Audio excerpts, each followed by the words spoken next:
Sunscreen Film Festival podcast. Brad is referring to Cabin in the Woods. He thought it was lazy.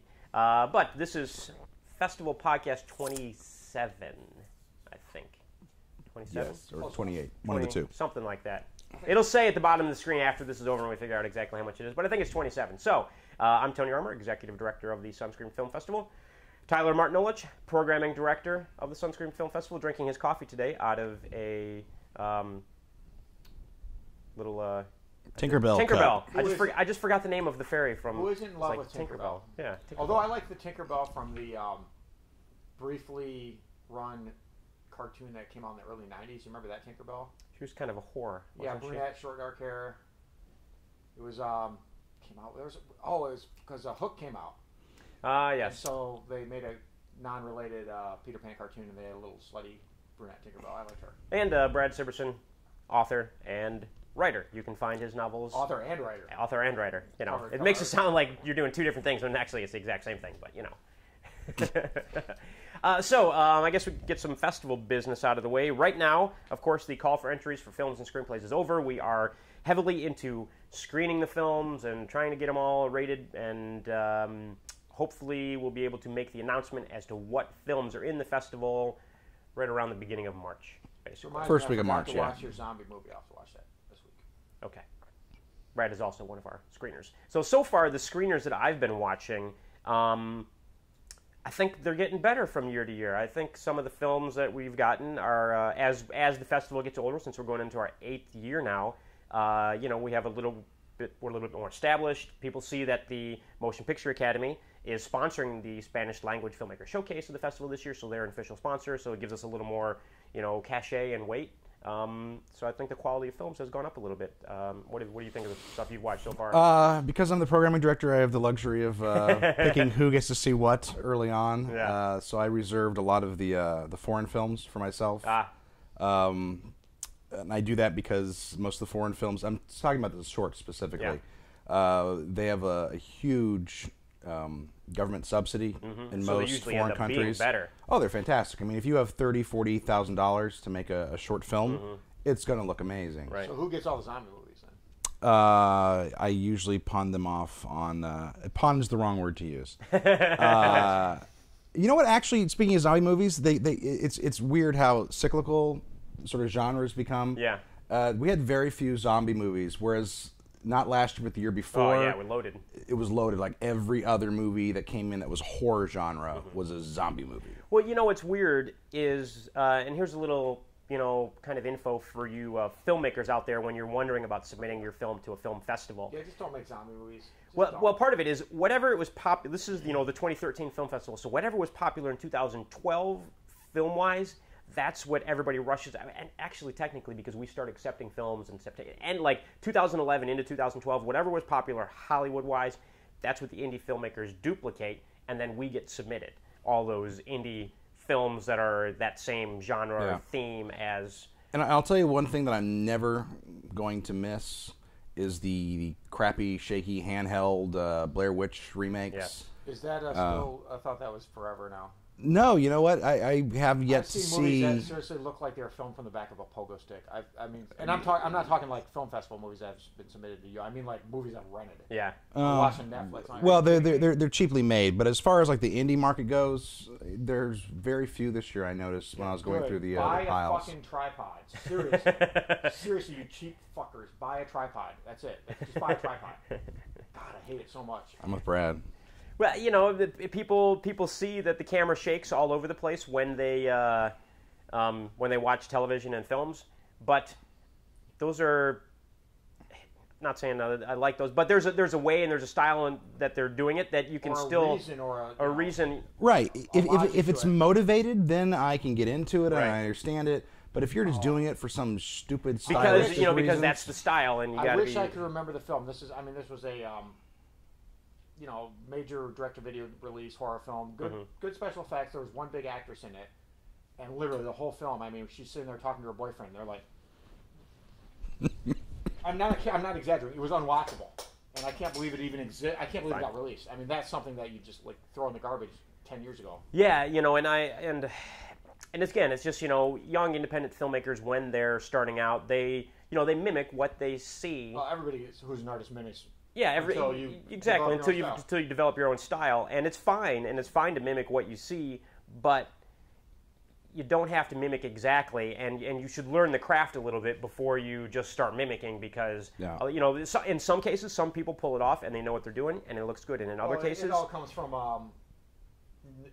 knowing the rules first, and then you know when you can break them and make it work. Right. Yeah, learn the basics of filmmaking and using a camera before you just start shaking it all over the place, is a big thing. So anyways, that's a little filmmaker advice for today. But that being said, some of the films that have come in so far are not too bad. I'm not going to say any names yet because we don't want to announce anything. Keith.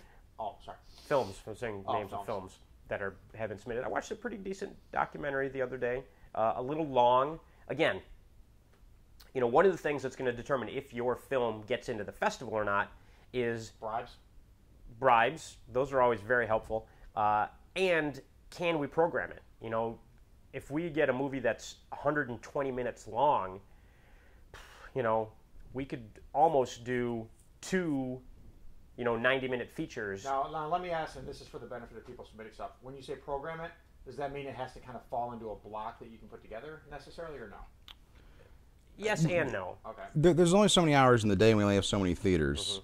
Mm-hmm. But are you saying, like, if a movie's too out there as a theme, not necessarily advice? No. It really just comes down to runtime, because if there's enough people who like the movie over the screening process, it's going to go in our selection pile. And then once it's in our selection pile, then we have to figure out on this grid, essentially, like, where does it fit? Can it fit in our program? Yeah, because we'll have, Thursday, Friday, Saturday, Sunday, theater 1, 2, 3.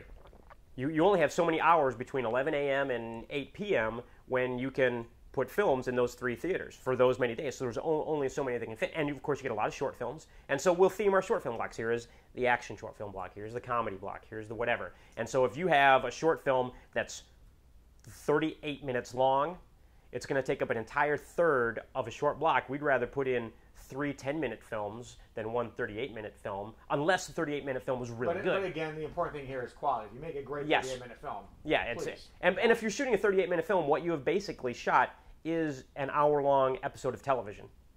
So does your 38-minute short, is it as good as an hour-long episode of television? Does it tell a whole story in that time, or is it too long? If you shoot something that's 22 minutes long, you've shot a half hour of comedy. Are you telling a complete story in that amount of time, or can you shorten it? Or is this just an episode of Hello, Larry? Right. So, and we've talked about this before on the podcast, but granted, maybe not everybody's watching or listening at the same time. They're not. They're probably not. Our viewership has gone up a little bit, though. It's good to see. I have no idea how many people are downloading on iTunes, but we're on iTunes. Is there a way to find that out? There's no analytics for that? I could probably look it up, find it somewhere. We got better things. Yeah, I'm kind of busy. So, anyways, this week on the podcast, we don't have a theme this week. A lot of times we'll review films and talk about different films and stuff. And this week I really don't have any films. I haven't. The theme should be monkey. No, not monkeys. We've been so busy watching all of your films that you've submitted to us that we have not had time to go watch any of the Hollywood films in the theaters. But Arnold Schwarzenegger's The Last Stand recently bombed at the box office.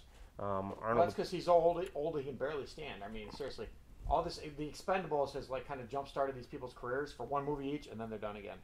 Nobody's going to see that new Rocky movie. What the hell's the name of that guy? Sly Stallone. Yeah, he just had one that came out this weekend. Bullet to the Head, which is a remake, and if it's anything like the original, it's going to be a good movie. Even though it got critically panned, I think the Metacritic was 51. Tank.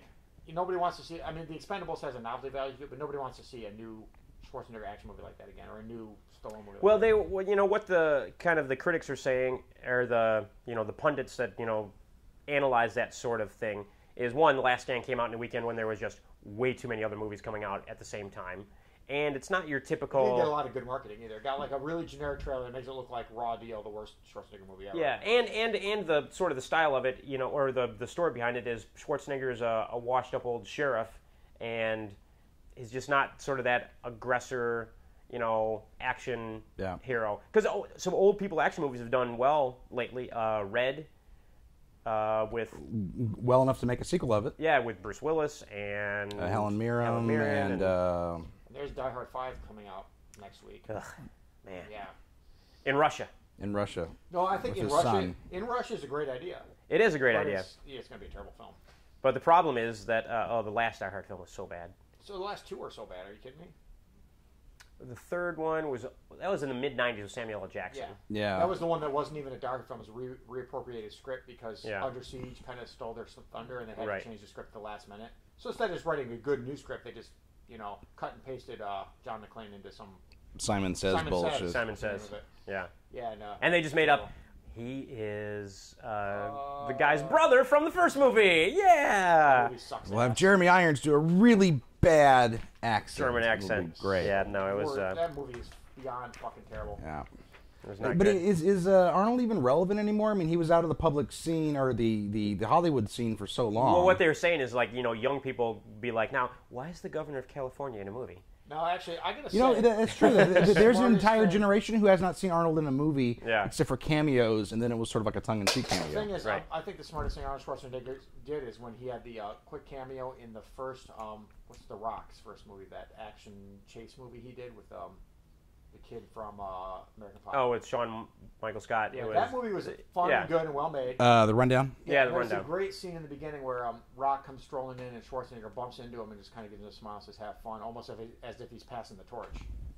And The Yeah. Rock could have been the next Schwarzenegger, but he went from fun action movie to Tooth Fairy in like record time. Yeah. And like basically, He's done well. He's done well in the I see he's back doing the wrestling Fast stuff because 5 movie stuff, the Yeah. Furious, Fast and the Furious, whatever. Fast and the Furious. No, wait, that's Vin Diesel. No, No, but The Rock was in the most recent one. And he's going to be in the next And one, he's going to be in too. the next one. And he's in the G.I. Joe movies. I think he bottomed out. He ruined it. He did the silly twins Yeah. era too quick, and I can't take him serious. I look at him like you're just an idiot. They're doing a sequel to Twins. All good That's for them. coming out. Lovely. So I don't know if glad Danny for that. DeVito is in it or That not. makes me so happy that I'm gonna probably go puke right now.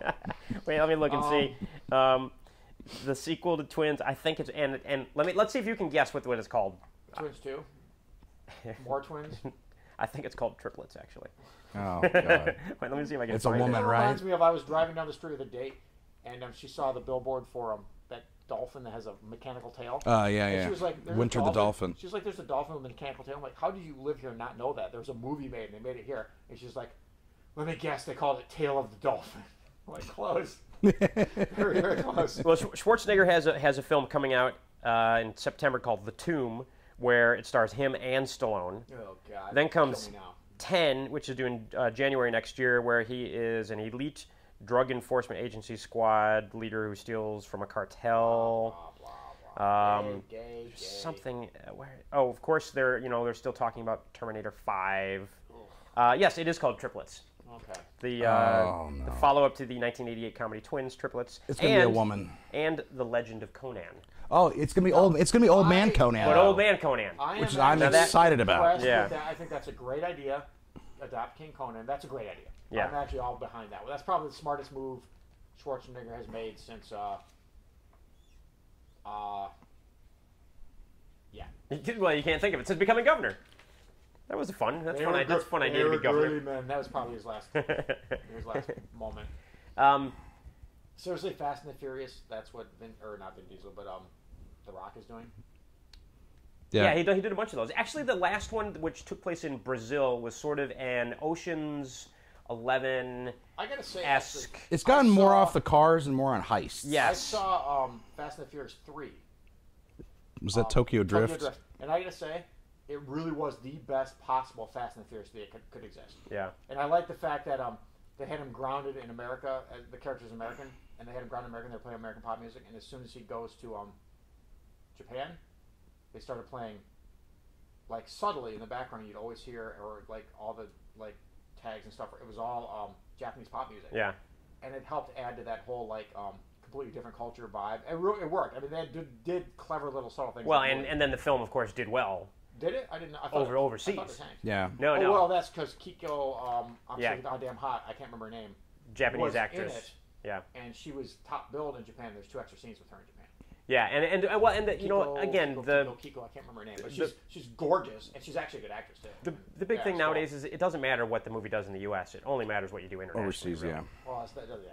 70% of your money is coming from overseas, so whatever. That's where you want to cater to. But this Well, Fast, 70% of my need to pee is just. but this Fast Five wasn't bad. It was a Brazilian heist movie with cars where they used the cars to do the heist sort of thing. Yeah. And so it was, for what it was. I liked it, and Yeah. they actually took the Japanese guy from Tokyo Drift, and Right. they've continued him on in the series. Yeah, so it was fun. Shows how behind we are. We're talking about. And it movies keeps a Paul couple years Walker ago, working, because I don't think he has a career outside of the faster movies. I don't think he does either. I think there was a point where he was like, I'm not going to do these movies anymore because I'm Paul Walker and I'm going to move on and do something else. And then he realized nobody wanted to see him in anything else. So he's like, I might as well keep making these and getting a paycheck or whatever. Yeah. And if he's getting a piece of the back end, they're doing well. So I'm sure he's not hurting unless he's. The Rock's got a new movie coming out though, Snitch, Yes. which is loosely based on a true story. I mean, really loosely. Yeah.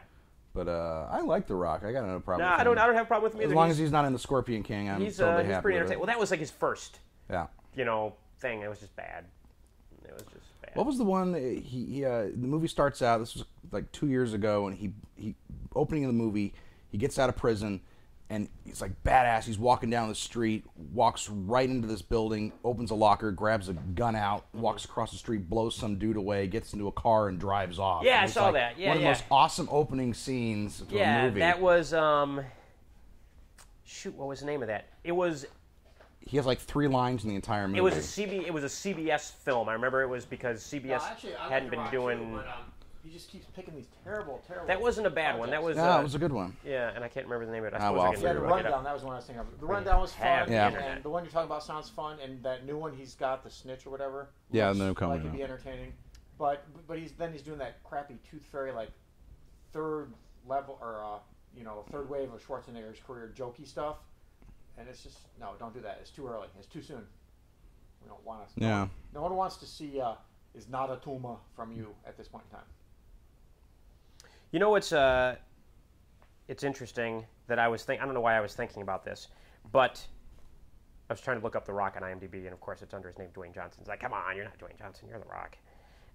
The name of it, Faster, was the name of that movie. That's in it. 2010, and it I was knew it just was like Drive or something like that. But yeah, and it was just him basically going around and whacking people. 'Cause Kind of like Payback with Mel Gibson, where he just went around. sort of. I can't. You know what? I can't even remember the. No. I saw it at a press screening. Yeah, he has very few lines in this movie. He literally just drives around and kills people. And drives like a big old muscle car, Yeah. and Really well shot too. I remember. yeah, no, it was fun. Like I said, I saw it at a press screening, and it was it was cool. It was a good movie. And there was who was the other actor? Anyways, it doesn't matter. We're rambling here about Faster. I'll show you the trailer. If you really want to watch it, you can find it probably on Netflix or It's no Stone Cold, I'm sure. or something somewhere. But here, I was thinking about this the other day, and this is talking about action heroes, is that Hollywood always, wants the younger actor that they're trying to prop up as like the next whatever.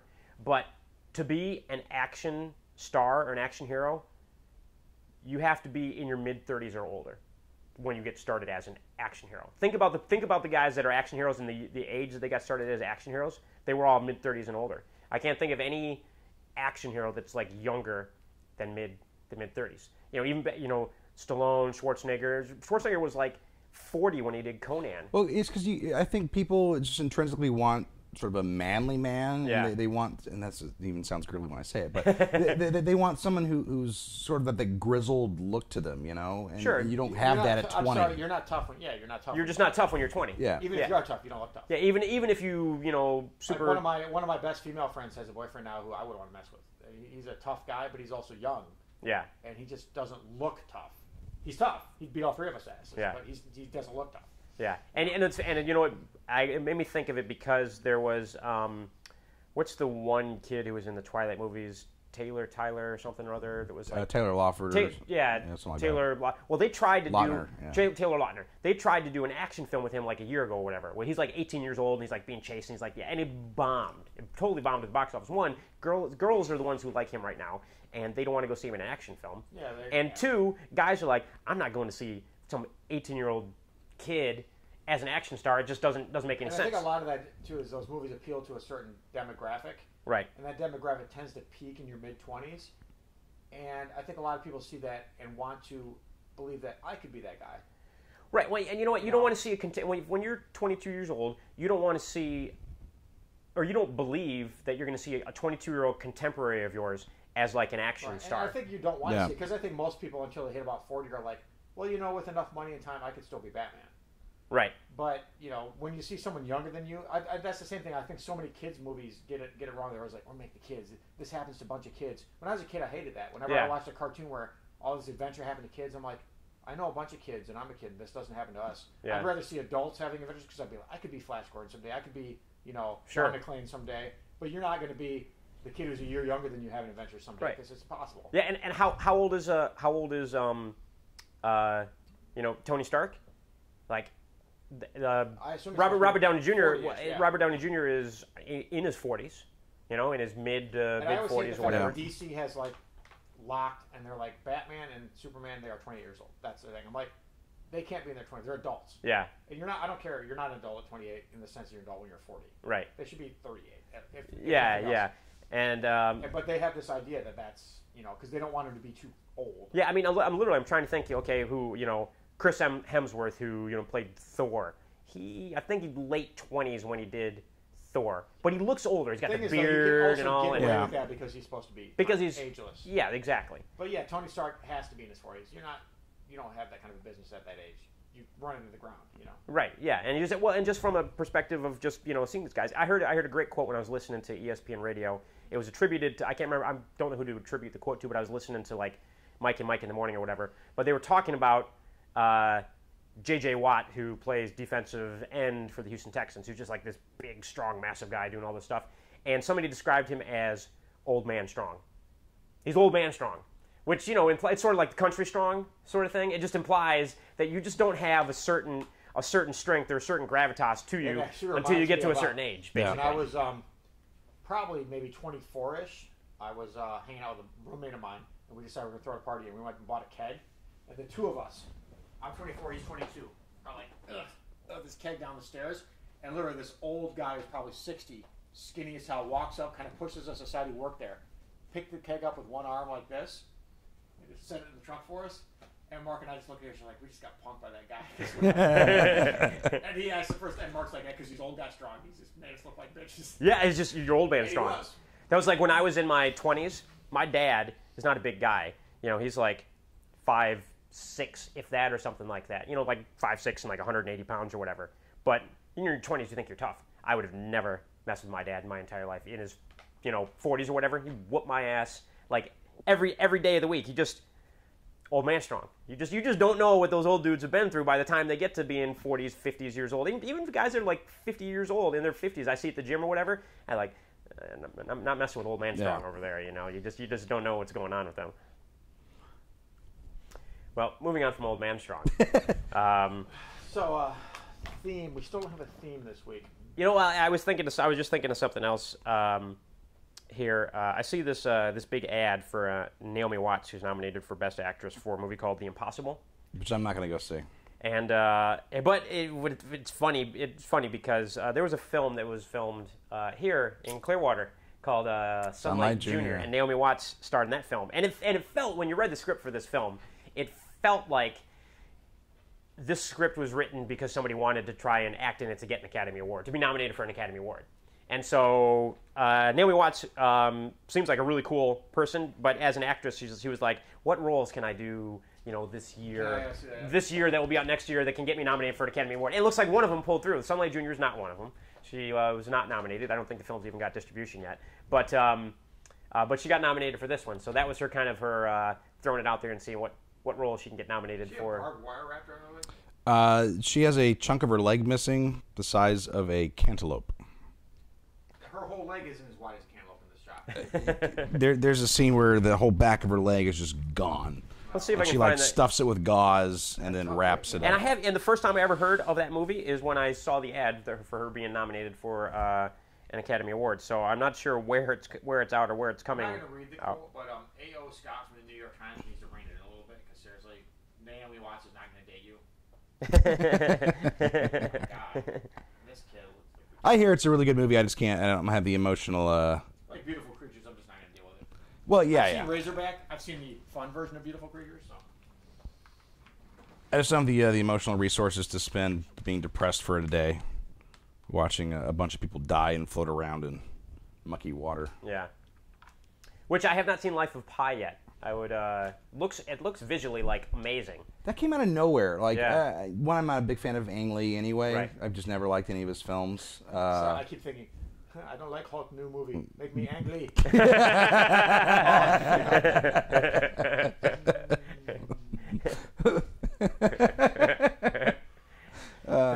No offense to any of our Asian listeners. No. Oh yeah, none of them. Maybe one. You never know. The one guy's like, know. damn them. Kill him. I lost my train of thought. Yeah, we were talking about Life of Pi. Life of Pi. But it looks visually arresting, but it's not going to win. No, it's not going to win. It's made a ton of money. And apparently, I didn't know this until I was listening to an interview. The guy that they had is like a technical consultant on it. See, now this is when staying in the room and watching porn on vacation pays the fuck off. That's right, 8th floor, baby. Adios.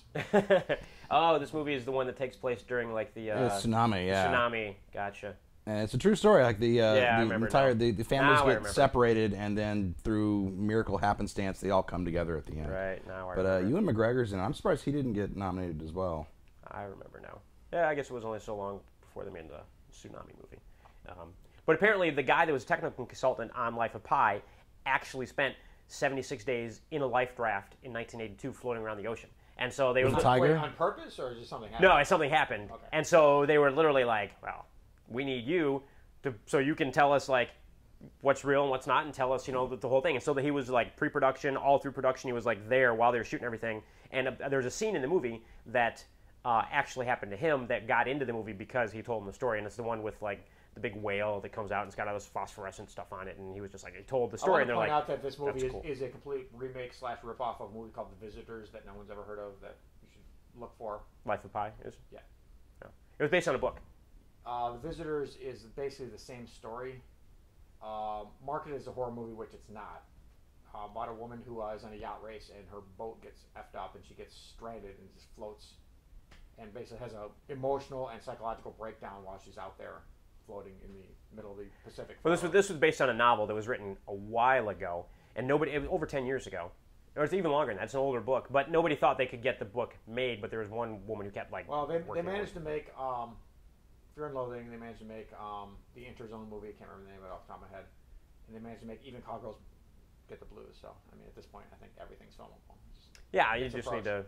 Because those were the three, literally pointed out as the three modern novels that can't be filmed ever, and they shot them all. So And they shot them all. Mhm. Dead air. We just had dead air for a moment shot them there. all. No, at one point I saw a list where it's like they'll never be able to film these books because they're just not filmable the way they're written. And one of them, they were Even Cowgirls Get the Blues, Fear and Loathing in Las Vegas, and damn, I cannot remember that friggin' movie. Written by the old junkie. Interzone is I don't know. it's the writer who They, freaks out. they didn't really think they were going to be able to make that... But they shot all of them in the 90s. 127 Hours, the one with James Franco where he cuts off his arm, about the real guy who got his arm pinned when he was whatever. But actually, that guy, yeah. I could see that was that strikes me as a 70s made-for-TV movie. because they were like, well, how are they going to make a movie where this guy's just stuck? He hallucinates. I mean, that was the answer. But it was good. I liked it. It was all right. Pull up, see if you can find a trailer for The Visitors. The Visitors. Yeah. it So came The out in Visitors. early 90s, I think. Was it somebody floating around in a raft or something?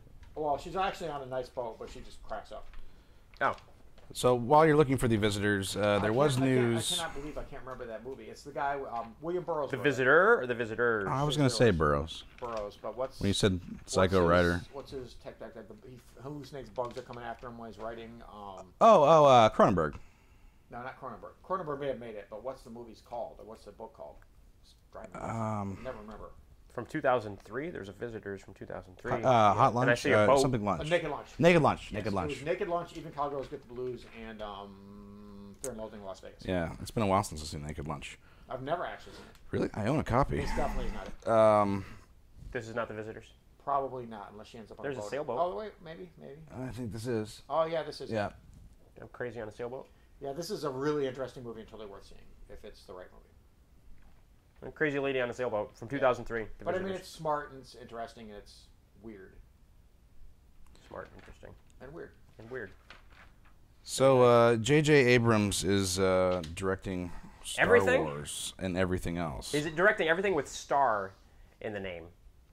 Hey, nobody could do worse than George Lucas, so why not? Let's see what happens. I know. You know what? I think we talked about this before. I think they'll be fine. I think Disney will do a good job with it. I think it'll do better than Lucas did. When's the new Star Trek coming out? That's coming out soon who too, cares? isn't it? Seriously, I couldn't care less about that, and then I can't think of anything I care about less than that. Honestly, can't. But it's coming out soon. I did hear a nice story though. There was some Star Trek fan. Did you pause this because it just Who- stopped?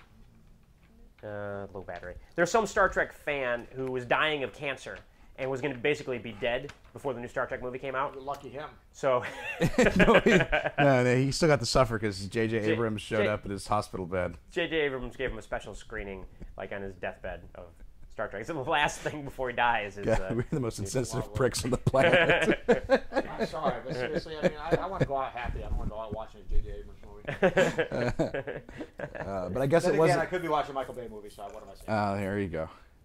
Did anyone see Silver Linings Playbook? It Oh, me. was terrible. I saw it. It was fucking terrible. It was, Did you like it? no, it was average. I'm trying to think if I have any specific comments about it other than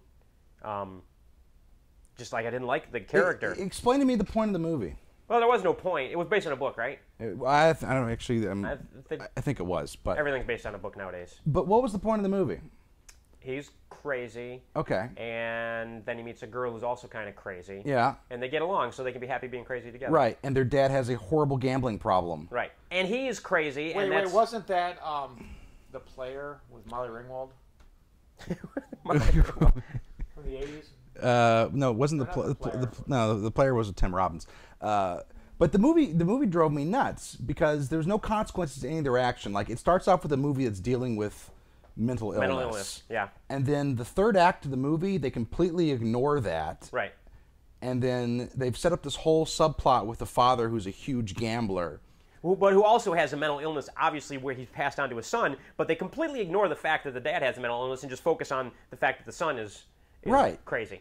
But then the dad like bets the family farm, so to speak, on this One hand of blackjack. Pretty much. incredibly unwise bet. Yeah.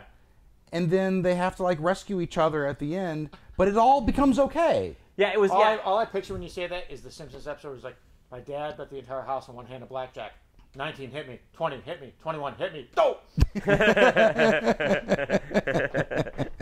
But yeah, it was almost that stupid. Yeah, it was a movie about mental illness, and then it became a Revenge of the Nerds. We have to have a contest at the end for somebody to. Basically, let me give you filmmakers a piece of advice. Any movie that ends where you have to have a contest to determine, or a courtroom trial, unless it's a movie about a real crime, no. I think the worst movie I ever saw was, I already know where you're going with this. Was Old School. Old School, where they were so deficient in their skill of writing. I'm so drunk I can't even talk right now. They were so I've been drinking for days. I apologize, but they were so deficient in any creativity whatsoever. He's a writer. It's okay. Any creativity whatsoever that they had to end their movie not with a contest and not with a trial, but with both.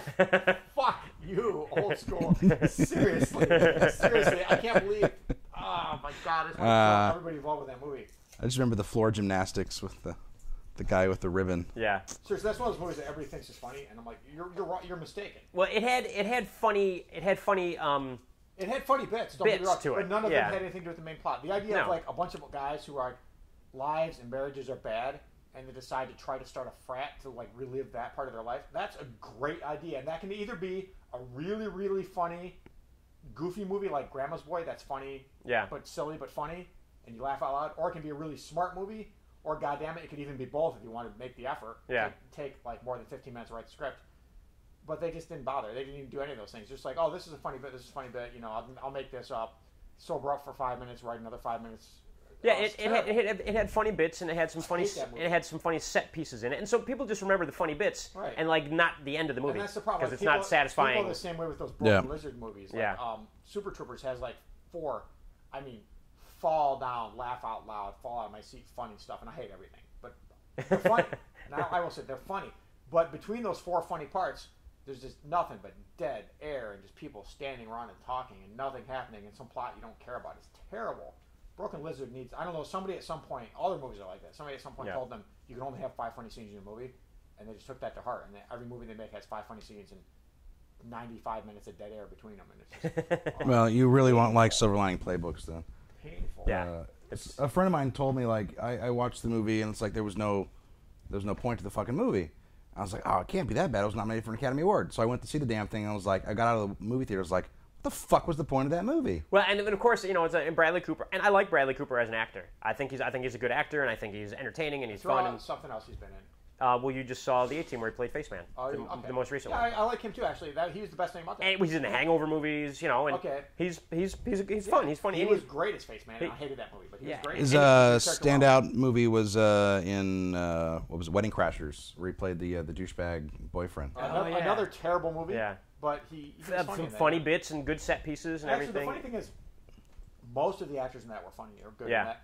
And it was just a movie about wedding crashers, but had no wedding crashing in it. So it's really. It had a montage. It had a wedding crashing montage. Yeah. Thanks. That could be, you just call Rocky like hanging out at the gym.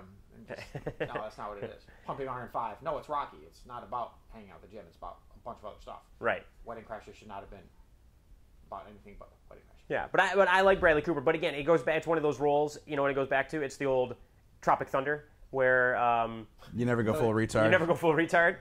Tropic Thunder. I apologize to our retarded listeners or people who are offended by the word. Well, you know those retards don't laugh at anything.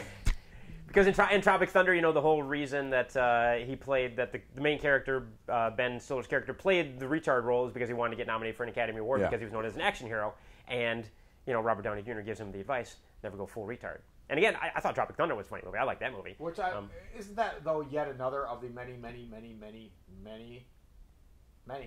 movies where they think they're in a movie, but it's real? Like Three Amigos, like... what's the other movie I saw like that pissed me off? Just now that you put that many minis in there, you got to come up with more than Three Amigos as an example. That stupid fucking movie where the two guys, God damn it, the guy who made Brazil made it. Terry Gilliam? Yeah, Terry Gilliam's two guys run around the Enchanted Forest movie where they learn to become heroes. They're fake heroes and blah blah blah. What the fuck was the name of that movie? It was terrible. I don't know. Oh, Brothers Grimm. Oh, Brothers Grimm. Seriously, that movie made me like want to like gouge my fucking eyes out. There's well, you know what? It goes back to the old movies about making movies. But Tropic Thunder wasn't necessarily about these movies about making. These movies are all the whole premise was. The premise is we think we're in a make believe scenario, but we're actually have to be real heroes because it's a real scenario. And Tropic Thunder, when I saw that, I'm like, I hate that premise. I'm just like, I'm tired of it. I've seen it so many times. And it's usually bad too. Brothers Grimm, usually is bad. I love Terry Gilliam, I actually do, but Brothers Grimm was fucking garbage. It made me want to stab the man in the face. Yeah. And Three Amigos, you know, it's got some funny parts, but it's kind of a crummy movie. Yeah.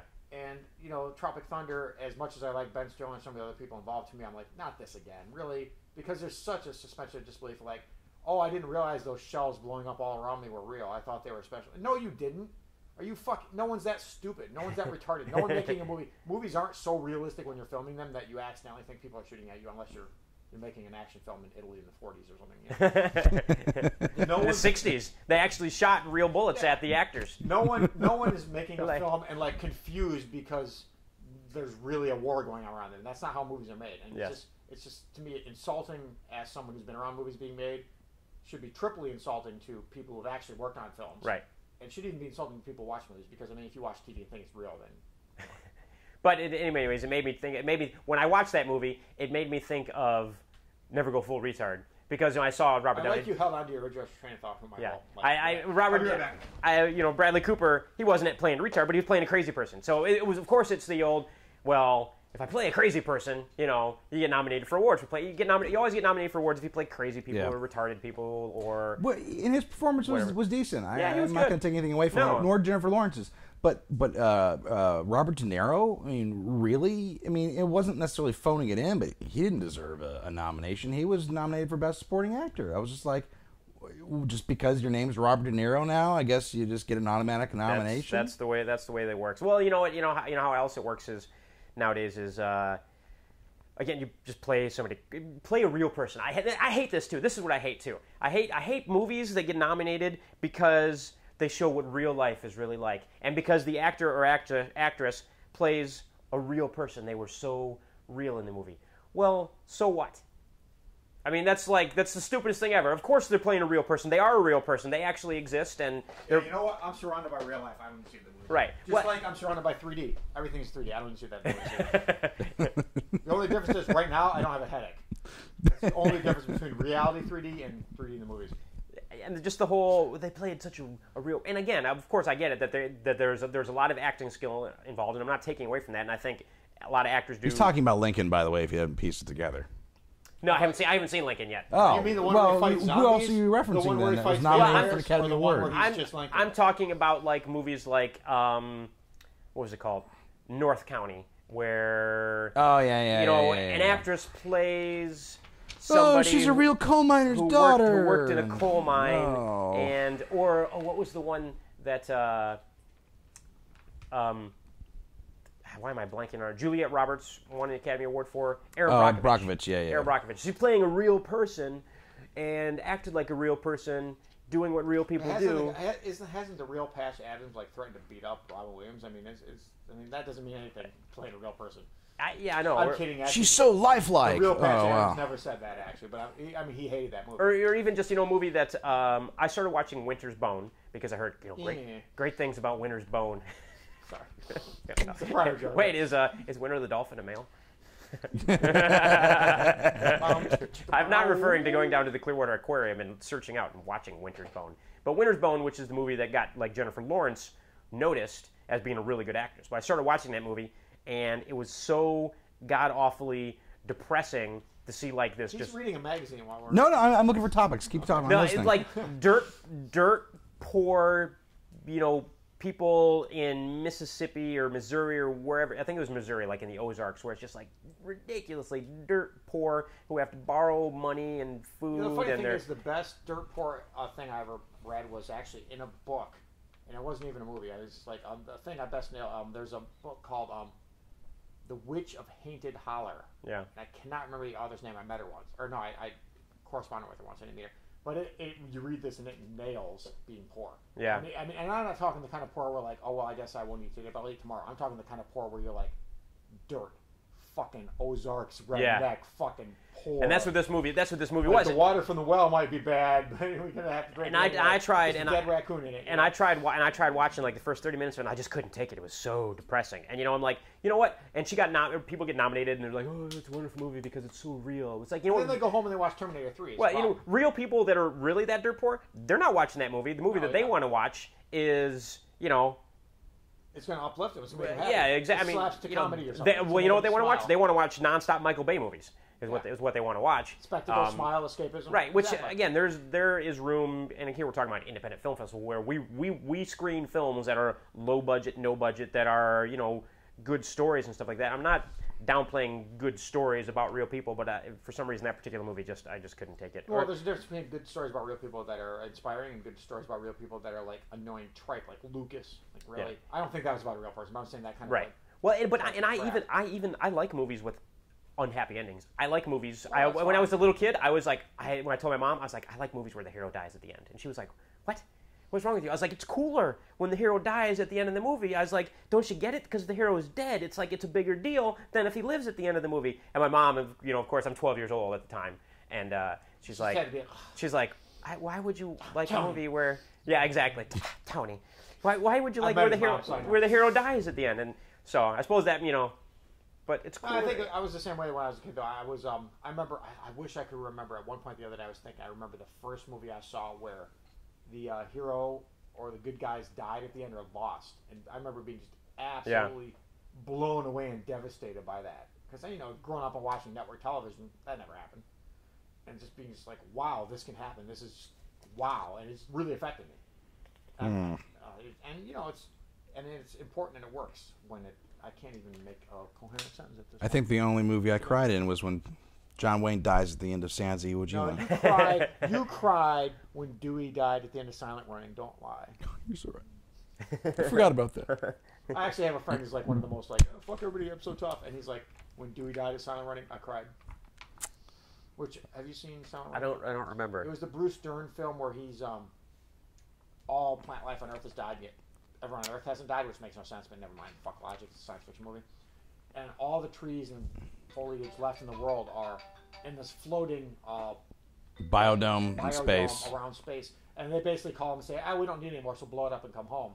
And he rebels against them and is going to save. It's a very big hippie science fiction By movie. rebels, he kills the rest of the crew. Yeah, he murders everybody and he's going to take off with the thing. But there's these cute little robots, and at one point one of the robots is trying to fix something and gets blown off in space. And it's So the entire movie is almost silent because he's like babbling in his head, and his only friends are these. Is it and he's wiped 6 out everybody else robots? in the movie in the beginning. There's 3 of them. The 3 of them. Huey, Dewey, and Louie, yeah, right. Okay. And they're like these little bitty boxy automatons, and this is like. Is this way before Star Wars, right? Oh hell yeah, early 70s. Yeah. 72. So there's no special effects in this thing. It's It like literally it was 3 midgets with no legs.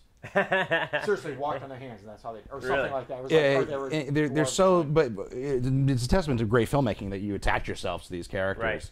And Bruce Dern is phenomenal in it Oh yeah, it's a great movie. because he has to play with himself. I mean, there's no Yeah. one else. These Yeah. robots do not have any voices; they just beep and Walk, kind of stumble around. That's an amazing movie. Yeah, and there's one part where one of them gets killed and blown off in space and destroyed, and it's heart wrenching. I mean, it really works. You're just like, Yeah, I really forgot. died. I haven't seen the movie in years, but Did anybody cry when Wilson the volleyball was lost? Fuck in, no. Castaway. that's one movie where the hero died. I would have been happy. Did you ever see the interviews where Drown, where motherfucker. he finally answered what was in that package? It's in the script. It's a mobile cell phone or It's as a satellite it's phone. a waterproof satellite phone.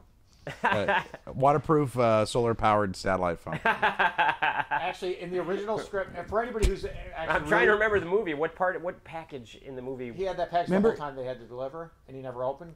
And it's addressed to that woman, and he Yeah. fantasized about who the woman was at the end of the movie. I want to point out to anyone who actually does care. I would have opened that package the by the other way. day about deleted scenes in films, and there was a scene in the original script where he delivers the package at the end, and she opens it, and you see what's in it. So if you really, really, really want to know, the script's online. You can read it. But yeah, I've never seen that movie. I can't stand Tom Hanks. I think he's the definition of smarmy. He hasn't done anything good since Bachelor Party, in my opinion. It's been a long time. He's making another Once he HBO made, series. Well, I tell you, I love Joe versus Band the- of Brothers. Yeah. Joe versus the Volcano is when I was done with him forever. I The love most dishonest movie ever made. You could make a movie called Killer Bees Attack, and it could be about like 2 women like finding out that they have a lesbian relationship, and it would be less dishonest. than It takes Joe almost versus the Volcano. 45 minutes for them even to leave Detroit in that movie. And Joe versus Volcano. Oh, it is such a Yeah, I terrible remember movie. The fact is, it's about someone coping with the fact they're going to die, but then magically he pops back to life and doesn't die at the end, and he jumps into a volcano at the end, but doesn't die because magically. His luggage saves him. It's, actually what I always thought was funny is Roger Ebert, who I respect and I enjoy reading his reviews. Lauded it as he's like, here's a movie I think is a great movie first of all, but more importantly, second of all, I haven't seen this movie before, and that's rare. I'm like, oh, cool. And I rented it for that reason. And I watched this movie, and I'm like, this is the most dishonest movie I've ever seen in my entire life. I've never been more insulted by a movie, ever. To have a movie like be, it's about this. I'm like, oh, nope, sorry. We're going to undermine everything this movie is supposed to be about. It's seriously terrible. Well, That's like my, as far as like Hollywood movies, bottom 10. we're almost out of time in the podcast here. Tyler, did you find anything else? Yeah, you'd like to yeah. chat about real quick? This is awesome. Apparently, they did a latest Broadway adaptation of Cat in a Hot Tin Roof, I'd hit Yeah. that. starring Scarlett Johansson, Oh, nice. and the reviews are in. They're absolutely abysmal. Did they rip on Scarlett and her performance? Oh or- yeah, ham-fisted, Ham-fisted. lumbering. Lumber. You don't think Scarlett Yeah. Johansson and lumbering. Tim, that's not an image That's you more think like of. a Lon Chaney Jr. as the Mummy. Ham-fisted and lumbering are not. She manages to be both thunderously emphatic and curiously flat. So, I would never describe Scarlett Johansson as I have never liked, well, not her chest. I have never liked a single movie she's ever starred in. So anytime her performances easy are on the not, eyes though. So. starred in, but she does a lot of. I'm trying. Well, now that I'm thinking back, Like it's what? what did she starred in? any movie that they give her billing Yeah, on. I she's- know that's true. There are a bunch now that I think about it. But all right. Anyways, we're done ripping on Scarlett Johansson. We're done. Yeah. We're done ripping on There's nothing else. real movies about real people, and sad Tom movies Hanks. about poor people. Oh, I did go see Les Mis. And Tom Russell Crowe cannot sing. Seriously, Tom Hanks, you should have done Bachelor Party too. I would have never thought that Russell Yeah. Crowe could sing. I only like Russell He's Crowe. in a band. He Is like it? Oh, that's right. He is. yeah, he's in the. He's just one of those guys who just does a little bit of everything. But isn't good at any of it. Yeah. It's just annoying. Yeah. I like Russell Crowe when he's dressed up in skirts and sandals and fighting stuff. Yeah, you should do more of that. Or, throw him in a cowboy hat or something, too. 310 to Yuma. Wasn't he in 310 to Yuma? It wasn't 310 to Yuma. And he was in Quick and the Dead. I loved Quick and the Dead. I like the Quick and the Dead. That's Yeah. a movie. So I put him in a period piece. Put Russell Crowe in a period Sam piece. Raimi's car, the one that's in Evil Dead and Spider-Man and stuff, is hidden in that movie somewhere. And he insists that it's in there somewhere. He's like, look for it. You'll find it. Just look for it. Yeah. I think he's full of shit. But. And on that note, we'll see you next week. On the Sam Raimi's full of shit note? Yeah. All right.